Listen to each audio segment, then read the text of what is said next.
Hello po sa inyong lahat mga kabaryan. Nandito na naman po ako si Pinoy Coin Hunter para atin mong pag-usapan dito ang 10 piso 1988 na commemorative coin ni Kabarya.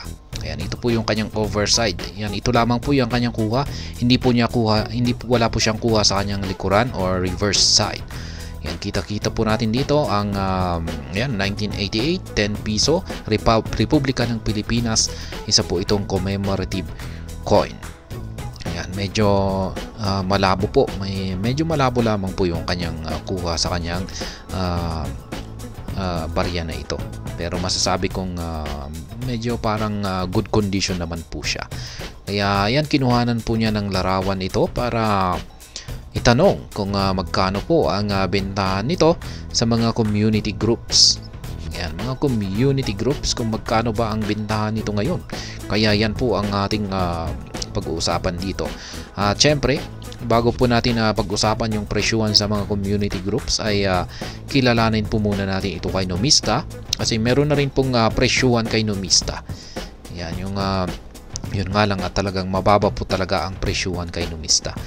Maliban dyan ay sa mga i-check din po natin sa mga online stores. Yan, kung magkano ba ang bentahan ng mga seller yan sa mga online stores pagdating dito sa 10 piso 1988 na commemorative coin.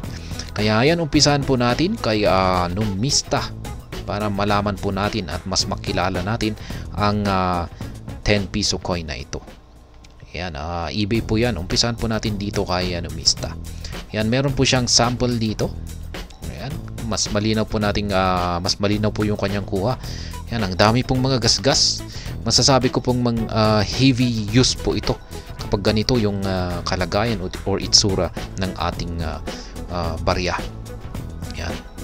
Ito po ay commemorative coin para sa selebrasyon ng People Power Revolution. Yan, na naganap po noong February 22 to 25 taong 1986. Kaya yan po yung kanyang disenyo rito.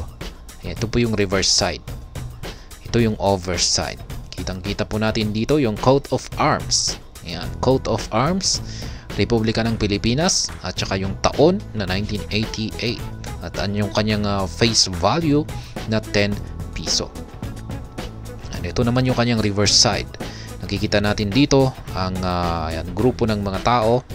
Ayan, at yung isa pa rito ay may hawak na watawat ng or Philippine flag, at syempre may tangke naman rito na nakikita natin, malaking tangke. Ayan, People Power Revolution, at yung Philippines, at saka syempre yung taon kung kailan naganap ang People Power Revolution na ito, noong February 22 to 25, 1986. Kaya yan, yung edge po nito ay reeded at minted po ito sa bansang United Kingdom. Ayan, Royal Mint po yung kanyang tatak. Kaya ayan, pagdating po sa mintage ay 2 million po yung nailabas na kopya nito. Ayan, at presyo po sa very fine ay 72 pesos, extra fine ay 170 pesos, almost uncirculated ay 170, at ganun din po ang uncirculated niya. Yung fine at saka very good condition po siguro ay siguro parang pareho na rin po rito sa very fine conditions, nasa 72, or mga sabihin na natin ay nasa mga 60 to 72 pesos. Kaya yan naman po ang presyuhan ni Numista rito. Mababa po talaga, kasi yung basehan niya lamang dito ay yung rarity, base po sa date, base po sa mintage. Yan, or yan, kung gaano pa karami yung natitira na ganito, yung may hawak na, yung mga may hawak pa nito. Yan po yung basihan. Wala po siyang yung basis po niya ay wala po siyang basihan sa kung gaano yung kondisyon nito. Ayan, yung kanyang kondisyon lamang dito ay yung mga very fine, extra fine, yung mga ganyan, pero hindi mo pa rin masabi. Ayan, yung kung gaano talaga kaganda yung isang kondisyon ng barya kung hindi mo ito nakita. Kaya mas maganda talaga yung kailangan makita mo yung actual na barya. Ayan, check naman po natin yung mga bentahan sa mga online stores. Ayan, meron po dito kay Carousel. Ayan, Mas maganda pa ito kumpara yung sample ni Numista. Pero used coin po ito. Yan. Maraming mga gasgas kitang-kita po natin dito. Pero at least mas okay pa rin ito kaysa sa sample na ipinakita ni Numista. Yan. Ito naman yung kanyang reverse side. Yan. At binebenta po niya ito sa halagang 60.50 or 60 pesos. Ayan. Last year ago pa ito, hindi pa nabebenta. Ibig sabihin siguro ay yan, natataasan yung mga buyers sa presyo nito. Kaya wala pang bumibili hanggang ngayon. Yan, meron pa akong nakita rito. Ayan, ito talaga ang maganda. Yan, kung pag mamimili ako rito sa seller na dito at saka seller na ito, syempre ito yung pipiliin ko. Yan, ang ganda ng pagkakatago. Bagong-bago, parang bagong-bago yung kanyang dating. Yan, napakaganda. Ganito po dapat tayo magtago sa ating mga koleksyon na mga barya. Kaya ayan, napakaganda po ng kanyang ayan, mukhang marami pa siya rito. Ayan, parang marami siyang meron siyang ilang piraso. Ayan. Uncirculated po yata ito. Yan, nakuha niya ito bilang barya na uncirculated. Kaya ganyan po kaganda. Ayan, syempre, ayan, mas best price po ito. Masasabi kong best price po ito. 1 year ago na rin po siya. Uncirculated in its original BSP blister pack. Kaya ayan, uncirculated po siya. Kaya pala talagang napakaganda. 70 pesos. Ayan, kapag ikukumpara po natin dito sa 60 pesos dito. Mas makakamura nga lang dito ng konti, pero ganyan naman po yung kanyang kondisyon. Yan, syempre, dito ka na. Ayan, dito ka na. Mas pipiliin mo na lamang ito.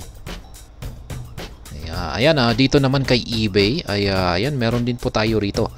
Maganda na rin yung kanyang binebenta rito na 10 piso 1988 na commemorative coin. Ayan, maganda na rin po. Good condition na rin po siya. Kaso pagdating po dito sa kanyang presyo ay binebenta po niya ito sa halagang 2,655. Yan, ang taas, ang mahal. Yan, kung kukumpara po natin sa seller dito kay Carousel, ayan, 70 pesos lamang po siya. Tapos dito, ayan, 2,655. Dito ka na. Ayan. Mukhang mas malayong maganda pa yung kanyang kasi uncirculated ito. Nakakasiguro ka talaga na maganda yung kondisyon nito. Ayan, dito ka na lamang. Ayan, maganda po yung seller dito. 70 pesos. At ayan, balikan po natin yung kay Kabarya naman. Yung kanyang 1988 10 piso na commemorative coin. Ayan naman po yung sa kanya. Ayan, para pag-usapan naman po natin yung presyuhan sa mga community groups. Ayan, 1988. Sa aking pagtatanong sa mga community groups ay naglalaro po ngayon yung presyo nito sa minimum price na 150 to 200 pesos. Yan naman po ang presyuhan sa mga community groups. Yan, good condition po yan. Kaya sa tingin ko ay good condition po ito. Kaya yan, pwede po natin itong mabenta sa presyong 150 to 200 pesos. Yan, pero yung uncirculated ay pwede pong umabot yan sa 500 pesos. Kaya yung binebenta po ng seller na 70 pesos ay pwede po nating bilhin yan at ibenta natin sa community groups at pwede po nating mabenta yan sa 500 pesos. Kaya ayan, buy and sell. Kaya kung minsan ay yan, pwede na rin po tayong kumita sa pagba-buy and sell. Pwede tayong maghanap ng mga seller na nagbebenta ng mura sa mga online stores, tapos ibenta natin ng mas mahal dito sa mga community groups. At ganun din po dito sa community groups. May mga nagbebenta na rin na mura na mga barya dito sa community groups, bilhin natin tapos ibenta natin sa mga online stores. At ayan, yan po yung 1988 na 10 piso coin ni Kabarya rito na commemorative coin. Ayan, People Power Revolution. Ang masasabi ko po rito ay pwede naman po natin itong ibenta sa mga community groups sa presyong 150 hanggang 200 pesos. At ayan po mga kabarya, hanggang dito na lamang po tayo sa video na ito. Sana po ay inyong nagustuhan ang aking paliwanag dito. Kung inyo po itong nagustuhan ay pakiclick lamang po ang like button nito. Para naman po sa mga bago lamang dito, kayo po ay aking inaanyayahan para mag-subscribe. Pakiclick na rin po ang bell icon nito dahil ito po ang siyang magsisilbing notification nito sa mga bago kong videos na aking pong ina-upload sa aking YouTube channel na ito.